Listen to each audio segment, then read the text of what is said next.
8 years. Kung alam mo lang, you're my gay awakening. Doon ko talaga na-confirm sa sarili ko.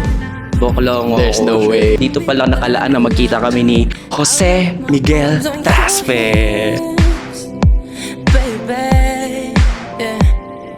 Sino ba si Migo Traspe growing up? I feel like I was just a bit misunderstood growing up. Nabubully ako dati from time to time. There were these people na kinukupal ako gano'n. Si Migo nung sumikat, yumabang.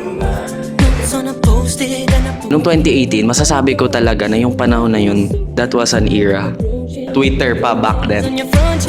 Ikaw ang pinakaunang nag-message sa akin nung namatay yung tatay ko. Tapos parang tuloy ako baliw noon. Ang sabi ko, hindi ako pwede maging masaya. Kino-comfort niya ako, patay yung tatay ko.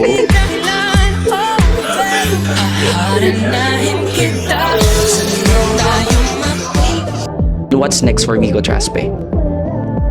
Showbiz? Hey! Last but not the least, sa lahat ng mga nanonood, single ba si Migo? Lord of mercy. Migo Traspe, my God.